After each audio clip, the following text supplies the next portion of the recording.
Hi, everybody. How are you out there in the wide world of the internet? My name is Carl Atiya Swanson. I'm the Director of Movement Building at Springboard for the Arts. Thanks so much for joining this Creative Exchange Google Hangout. I'm joined here in the room by Jun-Li Wang, who is the Springboard for the Arts Artist Community Organizer.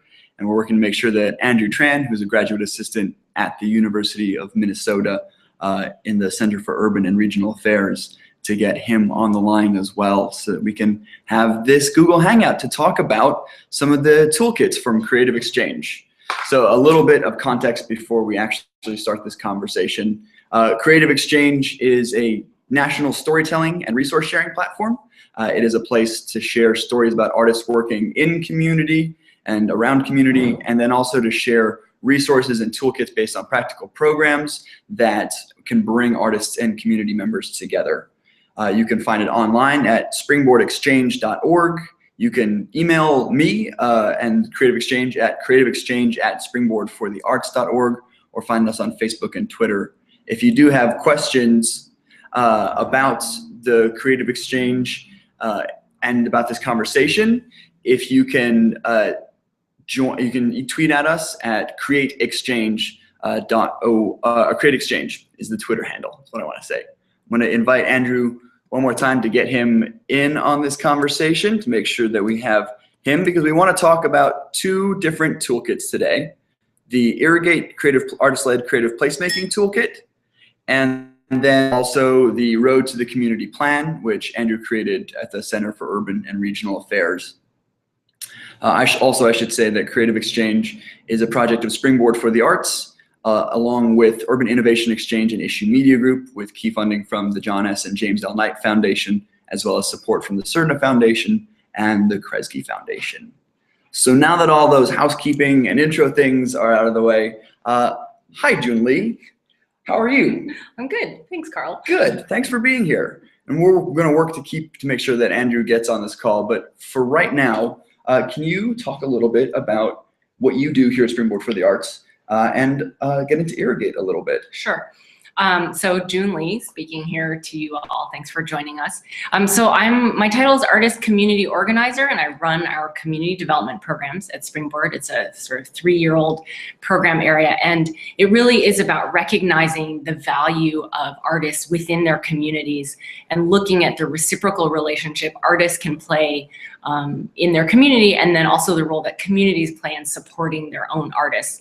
That includes paying them, but as well as recognizing them as innovators and creators and people who bring new, crazy, amazing ideas to challenges and opportunities in community.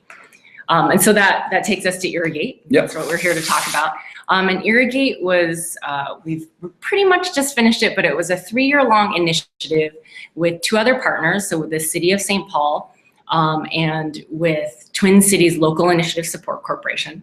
And our goal, sort of our big overarching goal, was how do we integrate artists into this big transit project that was happening in St. Paul and Minneapolis. So, you know, for the state, it's the largest transit project ever. So it's the creation of our new Green Line, cutting through the core of the city through our major commercial district, where we have a lot of small businesses, small immigrant-owned businesses. And so the question was, how do we bring a little bit of life and light to that traumatic period for everybody? And also, how do we use that opportunity to integrate artists and artist thinking into the way things work, so that even when the rail was done, artists had new relationships with businesses and community groups so that they could continue to build on that. Excellent. And it looks like, if I can interrupt you for just a second, it looks like Andrew, are you with us, Andrew? Yes. Sorry, excellent. It takes a little bit for my camera to kick in. Yeah, we see the UCam, but it's good to have you with us. Thanks for joining us today. Thank you for having me. Yeah, great. Jun-Li was just giving us a little bit of background on Irrigate and about integrating artists into this disruptive process through St. Paul. Can I keep talking long enough so that your camera kick in? Is the first question. Yes. The second question is, can you give us a little bit of background on the Road to the Community Plan? What is what is this toolkit that people can use? Where did it come from? So it came from an initiative by Kira, which is the Center for Urban and Regional Affairs, who partners with community organizations. And it came from a need by the McAllister. So every 10 years, district councils in St. Paul, and just for people who aren't familiar with what district councils are basically like neighborhood associations that serve a certain geographic area within a city. In this particular instance, it's St. Paul. The McAllister-Groveland District Council applied for a CBR project. Oop, do you guys see me? No, Sorry. no, not yet. Oh, there you go. Cool. Sorry about that. Anyways, so they came to Kira asking for research assistance to help them visualize the best way to create this community plan. Just a brief background on what the plan is. A plan is basically something that the community creates, something that they create to use to go to city council that gets approval for capital funding. And when it's approved, it goes and is implemented into the city's comprehensive plan. And it is meant to represent the different voices and interests in the community. But so far, prior to this effort, a lot of district councils have had a lot of conflicts in getting the full voice of the community. So that's the short gist of what the project was about. So there was a very definite end goal with the community planning aspect of it to get this funding for the geographic neighborhood, but there was conflict in getting the community members and getting their input and getting all those voices together. Is that what I'm hearing? Correct. So community engagement was the focus of the project. It is basically meant as tools for the community to engage in their own neighborhood, as a way to provide better qualitative and quantitative data that would inform this plan that the community would create. And typically, communities will have consultants help them with the plan, but this one in particular that the McAllister-Groveland Council created was actually created by board members who are community members of the district council. Great. So I think a little bit of ground that we've already covered for both of these toolkits is that it's a way to get the community members who are there on the ground involved in a planning and a response process. I mean, response definitely to a traumatic event in the community in Irrigate's case, and then for the Road to the Community plan, it's getting people who are doing the work, who are there on the ground, getting them involved. And I think that this brings us to a good point to talk a little bit about definitions. And I wonder if, Jun-Li, would you first touch on maybe two definitions? What do you mean by community in general when we talk about it? But then specifically, what do you mean by talking about artists? Because we're talking a lot about integrating the arts and artists into this community planning, community development work. Right. So let me take the artist one first. Okay. So I think both for Springboard and for this work in general, we define artists most broadly. And it's really, first, it's somebody who considers themselves an artist. It's also people who are uncomfortable with that moniker and maybe are too humble or too shy to call themselves an artist. But we're talking about people who sing in church choir and knit for their family, all the way to people who are commissioned for huge projects and collected by museums. So that whole range we recognize and value as artists. And then when it comes to community and defining community, first, every community has artists. It doesn't matter where you are, if you're a small community, if you're a tiny neighborhood, you have artists.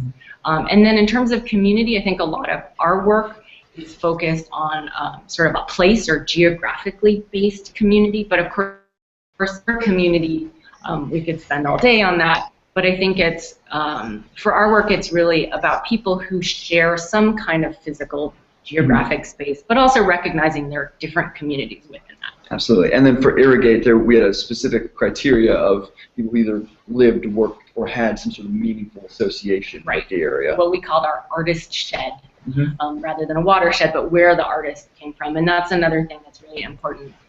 We see value in, there's always value in bringing an insider and outside artists, but for this work and in terms of authenticity and bringing people from a place together, the focus really is artists from that place. And then that speaks, I think, to the work that you did, Andrew, with McAllister Groveland. You're talking about a specific geographic community, but then also there are multiple separate or interrelated communities within that geographic space. Is that right? Correct. So the tool was developed specifically for McAllister Groveland, but it also used a lot of resources and experiences from community organizations throughout the Twin Cities. But if we were talking specifically about McAllister Groveland, one of the challenges that they have is that they have a very large student population with McAllister College as well as St. Thomas University, and they have a large population of families. And bridging those two gaps, of course, they're very different interests, has been one of the challenges for the community. Engaging the students in the universities has been one of the larger challenges of the district council up until this toolkit process. Yeah, can you speak a little bit, because we're talking about organizations that are about bridging organizations and about bridging different disparate interest groups, and often that's both from an individual to an institutional level or an institution to an individual. Can you speak a little bit about the processes that you that are involved in building open trust and building communication strategies to bring people together? Sure. So I'll actually explain that in two ways. I'll explain it in the way that the toolkit was actually created, and also the McAllister Groveland District Council learned from that process in the actual tools. So in order to have an informed tool, we actually held a series of focus groups. We had about 14 of the district councils represented in these focus groups. And we also had a city planner involved in all of those focus groups. But prior to that, we had the city planner, City of St. Paul, with the district council, myself, representing Kira, and then also Jeff Korn, who was my supervisor at Kira, at the same table to figure out how this process would work. And so through that process, we got a lot of information about what other folks are dealing with in their own neighborhood, and that's a lot different than McAllister Groveland just because of their demographics. So we had certain demographics like the Hamlin Midway neighborhood, also Battle Creek, which is on the east side. And if you're looking at McAllister Groveland versus the east side, those are very large differences, but we learned from the obstacles of each of those neighborhoods, seeing them at the same table. So that kind of devised what kinds of questions the community would need to ask themselves, and making it flexible, because the tool in the end was also supposed to be accessible to all the district councils. And moving beyond the toolkit, I had the opportunity to present it at a planning commission meeting in which Jun-Li was a part of. And that was a way to bring up a larger conversation of who is actually in charge of spearheading these community engagement efforts, and what is the role of the city, and what is the role of the district council, and what is the role of the district council as it relates to their own communities.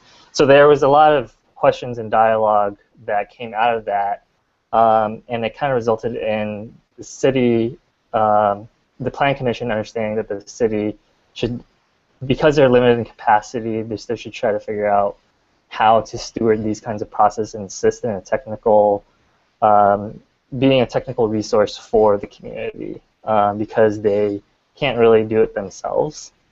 And that's why someone like me came in and was able to give them this resource. So the toolkit itself has a number of different tactics of bringing people together that a city or a council can use in providing support for those tactics to bring people together and to get people working together and talking together. Jun-Li, can you speak a little bit about the role of the city in partnership with Irrigate? But then if you're looking at the Irrigate toolkit, what are the resources that are there to start getting people together? Sure. So for Irrigate, we had already done some work and had some sort of a light relationship with the city and particular staff. And I also had worked with city staff in another position, and so I knew some people. But I think that the role of the city, one, was to say this was something that was important to the whole city, and actually. One significant part is the mayor has been a real proponent of this work, both in that he's an artist himself, and he was like, wow, how do we encourage other artists to really engage in their city in this way? Minnesotans are a little hands-off and modest, so they don't want to step on toes and whatnot. And during our workshop, actually, we have a message from the mayor that says, he says to artists, hey, I challenge you, I charge you with getting engaged in the city and making it the place that you want.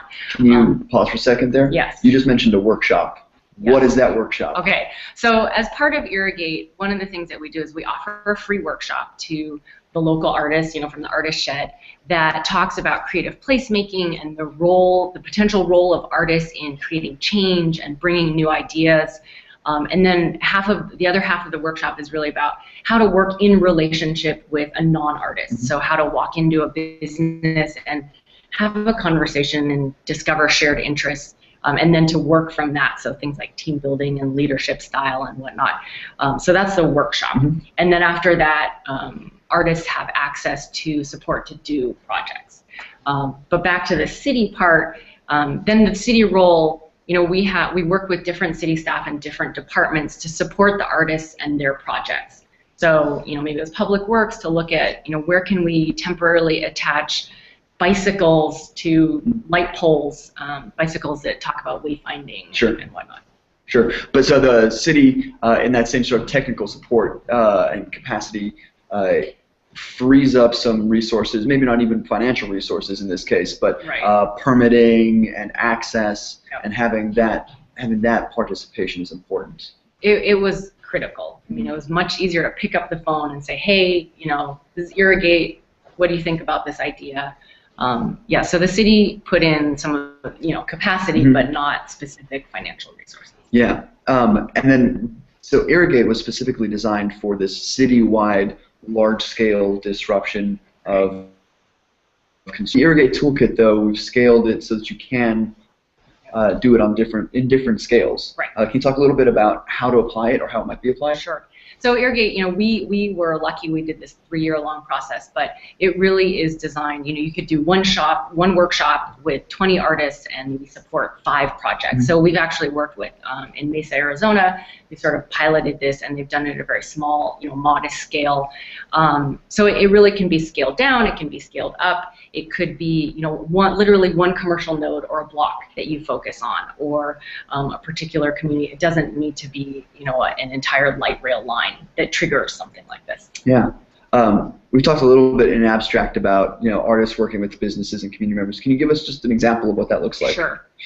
So an example is, there's a Vietnamese restaurant that is along this corridor, and they were having a hard time with construction.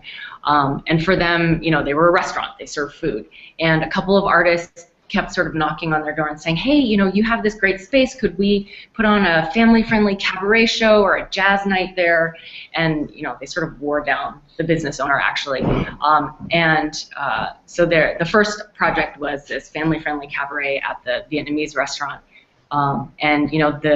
That group brought in 120 new customers. So people who had never been to that restaurant, maybe never been to the corridor before, but they were familiar with Tyler and his show. So they went for Tyler, they had meals, they had drinks, and then they also came back, on other evenings. So that's an example. A lot of them, they're sort of a mixture of temporary to more permanent projects. Yeah. Andrew, can you speak a little bit to some specific some specific interactions. What are some specific strategies that people will find in the toolkits, and can you give what they were like manifested in the planning process? Sure. So one of the things that I learned from actually the Hamlin Midway project, which was actually funded through Springboard for the Arts, was that they created kind of a way to collect information from residents where they are, where they gather. So that's one of the things in the toolkit that explores is kind of breaking down the barrier of traditional civic participation, not having things like town hall meetings, sitting around a table, but really making it more accessible. And there's a variety of tools in the toolkit, but one of them in particular was at the McAllister Groveland, one of their festivals, they had kind of a gallery in which they collected input that people wrote on cards, and they kind of categorized it into things that people would keep, people would improve about the neighborhood, and they kind of put that on display. And that was used as kind of qualitative data that they collected, but it was done in a manner that was more like an artistic activity rather than having someone that is facilitating, standing in front of you, or doing kind of like a formal survey. Of course, there's also in the toolkit those more traditional tools because to gather, they gathered about over 1,000 comments and input. And to do that large scale, you have to have a bridge between these more creative tools and these more technical tools. And they also we created this brochure that kind of broke down how a board member, who is also a community member, would conduct their own kind of community engagement sessions. And there were representatives with the faith-based community. There are people that would go out to the university, and they would have to create a plan and relay that back to the district council just for technical advice. And some of the tools would be just about story circles in which certain community members would facilitate with their church members. So it's more about personally connecting with the community members, but also using and responding to the demographics. So what would be the appropriate way to talk to your church members or talk to the student population? Yeah, I think that's a really interesting point, that it's about adapting each thing to the population that's there and working with them. Can you speak a little bit more? Actually, I have two questions for you. One, can you talk a little bit about working with non-native English speakers and engaging non-native English speakers in a process? And second, I just, off of the comment cards placed up on a wall, do you feel like having that public representation of the community's ideas drew out more ideas from the community members? Sure. So actually, McAllister Groveland doesn't have a high population of non-English speakers, but they do have a high population of renters. And so, if you're talking about like underrepresented groups, so using renters as a proxy for that, there were the toolkit was actually able to organize the board members into being able to devise a strategy on how they would do that. And then they also had other underrepresented populations would be the business community. And so they devised a business roundtable around that. So to your second question about putting this thing on public display, the thing that I researched the most that you kind of have to look at the power of momentum. And so you want to use things that are very visible to the community. And because the public decision-making process is actually very invisible. And also community engagement itself is very invisible. Oftentimes it happens in spaces that is only accessible to very few people at times that are also only accessible to very few people. And so in this instance, they did activities in a very wide range of times and spaces, ranging from very big to also very small. The very big ones gathered kind of larger awareness of what the effort was, and I think that kind of got some buy-in from folks in these smaller efforts. To Andrew's point about momentum and visibility, can you talk about maybe why artist projects were such a good way to respond to that invisibility and maybe that sort of the intractable feeling of construction as a problem? Sure. Yeah. I think part of it was, well, there are a lot of things. But I think one of our goals was just to bring something different to the area. So imagine in your head, construction for 3 years, basically ditches and dust and beeping loud machines and slamming whatever jackhammers and whatnot, and all of the media was about the problem of construction, and everyone who lived around there, whether you owned a business or not, everyone there was affected by it. And so what we wanted to do with Irrigate was sprinkle little interesting, quirky, fun, colorful things, and the media did really pick up on this. And so I think we thought, well, if you want creative projects, like you and I could sit in a room and we could think of a bunch probably, but if we had 100 or different things in developing relationships with businesses and community organizations, like, wow, that would be a lot more than you and I could do. And I mentioned the media, so I don't know if you were going to ask me about this, but I'm going to talk about it. One of the things we discovered, and we did not really anticipate, was that the media is always looking for stories, and these were positive stories. These weren't about cranky people or construction behind the timeline or whatever. It was about these things that people could do in their neighborhoods. It was about the artists in neighborhoods. It was just these fun things. And we actually did a study. We commissioned the study by a marketing firm, and they showed that we earned 330 million individual media impressions, which is a big deal. That's something that cities, try to get and pay a lot of money for, and we had this all generated from individual artist projects. Yeah, so if you're looking to change the narrative away from this disruption, be it, in our case, light rail construction or streetscape improvement or any kind of disruption, there is a very real investment in these artist projects in that narrative changing scope, which is more effective and more organic than buying billboards or taking out ads in the newspaper to try and encourage shopping and things like that. Yeah. I was wondering too, to speak a little bit about what Andrew said about business people being underrepresented in that community planning process. Can you talk a little bit more about, you talked about sort of the Vietnamese restaurant and the artists wearing them down.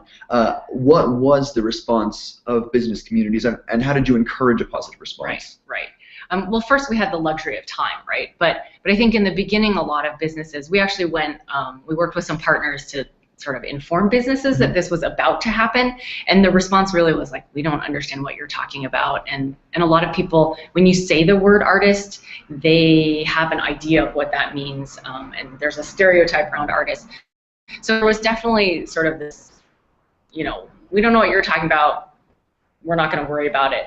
But after the first few projects happened, other businesses were like, hey, there was that weird thing that happened down the road, and and I saw it in the paper, or saw it on the 5 o'clock news, like, how do I get that? So that grew actually quite quickly. And artists who did projects, they heard from the businesses that they were working with, that the business next door was kind of interested. So it spread, but there was a sort of a turning point, I think. Absolutely. And I was for any kind of organization, whether it's an art council or a downtown organization or a city council. Can you talk a little bit about what kind of human resources it takes to run a project like this? Right.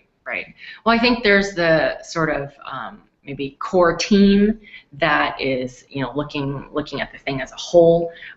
You need a facilitator or facilitators of the workshop, and in our case, we work with the district councils that Andrew has also worked with a lot. So part of it was not understanding that we weren't the only experts in the room, but that we had neighborhood organizations with community organizers who knew place and knew people in those places and businesses and whatnot really well. So so facilitators for the workshop, and then as artists apply for this project support and go through that process, we support them, and we had a small team to review project proposals and approve them. So for some organizations, this may be pretty close to what they do or fairly easy to incorporate. I don't think it necessarily requires a whole new staffing structure and 5 new people. Sure. Yeah. Great. And then Andrew, the Road to the Community Plan is really designed so that individuals who are already invested can use these tools and strategies. Is that right? You don't need to have new staff people. Right. It's not. It was meant to build off of the capacity of the neighborhood. So it was also building capacity of both the district council and their board to build internal capacity, and also it was basically a train-the-trainer kind of process. So they didn't want to rely on additional staff or consultants, but they wanted to rely on the skills and expertise of the community. So the tools, although there's a certain investment that the individual needs to take in order to kind of facilitate some of these tools, it is meant portrayed in a way that is very accessible to the everyday community resident. Do you have a favorite tool out of the toolkit that you recommend or that you found you used outside of or after this project? So the thing about the tools is that they're not meant to be used kind of exclusively by themselves. They're kind of meant to be used in tandem with each other. So I can't speak to one specific tool, but I generally like to use some of the more visual tools because I'm a very visual person.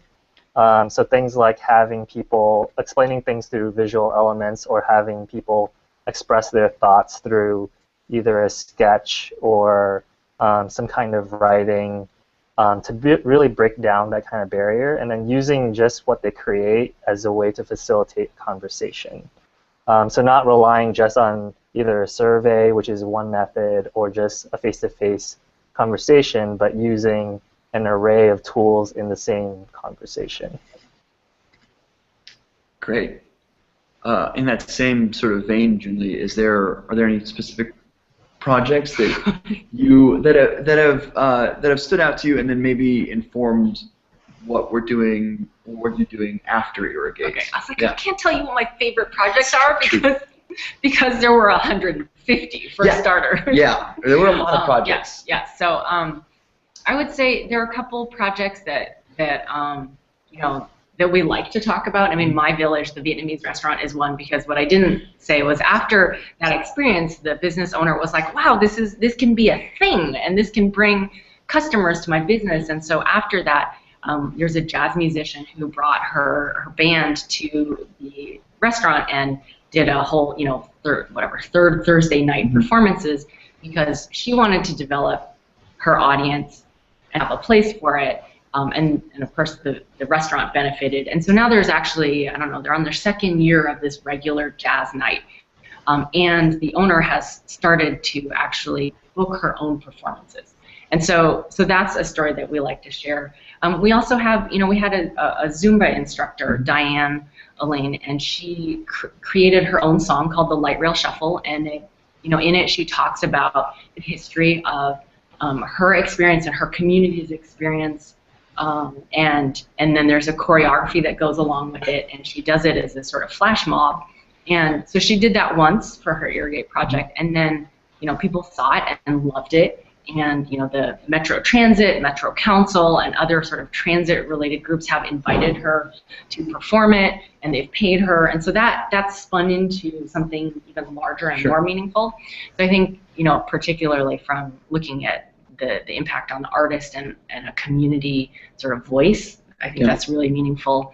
I don't know, there's a lot of projects that we could talk about. One thing I will mention quickly, and that we as Springboard continue to pursue, is that there are a number of artists who created a project that included some structural piece that's sort of like a 32-foot long unfolding picnic table that comes off of a bike trailer. So something that has a very physical presence and attracts attention. And what we've realized is sometimes those are also tools to bring people together. And so we're now working on a system, we call it Ready Go, to help connect community groups and potential users of those artist projects directly to those artists. Nice. Yeah. The last question I think I'd like to ask both of you, and Andrew, you sort of touched on it already, about using the tools in concert and not just individually. But if someone out there is in touch with Creative Exchange, and please be in touch with Creative Exchange to get these toolkits, do you have a piece of advice or a best practices tip on what to do with the toolkit, or what kind of situation to use the toolkit in? Sure. So the way that I like to think of the toolkit is actually not to think of it as a toolkit. So what I mean is a toolkit normally suggests that it's things that you can kind of just pick up and start doing. But really, the message of the toolkit is that there's a thought process that is specific to every effort, and that's what the roadmap, which is at the beginning of the community guide, actually explains, is that it's more about the thought process of breaking down an issue and how to tackle an issue as a community. And it's not really about, these tools are basically just to help you get there. And so the tools themselves are prescribed, but how you use them should be very specific to your own community. And that's actually one thing that I noticed when I was working with the community, is that it's very difficult to explain that to people who are just working off of what you've presented to them. And so my advice is basically to focus less on the actual tools, but focus on the process of how you're using the tools. That's great. Thanks so much for sharing that, and for really underscoring that it is about what your community specifically needs, and not a one-size-fits-all or prescriptive approach to it, but really about adapting to the people who are around you. Jun-Li, what would you say about the Irrigate toolkit if we want to use it? I think, similarly to Andrew, I would say, first use it as inspiration and maybe a catalyst for conversations, and to sort of broaden your idea about, like, oh, who could we talk to about this, and looking sort of really broadly for partners and partnerships. And then, the reality is it's a 73-page toolkit, and we walk you through, for instance, the workshop. Like, we've done it 29 times for Irrigate, and probably half a dozen times more for other communities. And so we think, we have practiced it, and so we do have it in the toolkit, so that if it fits your needs and if it resonates, then it's there for you to use. But it's not a thing that you take from page 1 and just do it all the way to page 73. It isn't like an IKEA bed instruction set. You have to actually think about what you want to do with it. I was like, do you need a special wrench? Yeah, the special Irrigate wrench. Right. Yeah. Right. It is not like that. Great. Yeah. Very cool. Well, thanks so much, Andrew, for joining us in this conversation. Thanks to Jun-Li for talking about the Irrigate toolkit and the roads to the community plan. You can see them online at Creative Exchange, which is springboardexchange.org. You can be in touch at creativeexchange at springboardforthearts.org. Tweet at us, Create Exchange. Find us on Facebook. And please, we want to share these toolkits as widely as possible. We want to hear from you. And if you are using one of the toolkits already, be in touch. Let us know what your experience is like. and let us know how you're adapting it, how you're changing it, and being responsive to the needs of your community, so that we can continue to share those stories about artists and community members coming together to shape the world around them. So thanks so much. We'll see you all later. Thank you.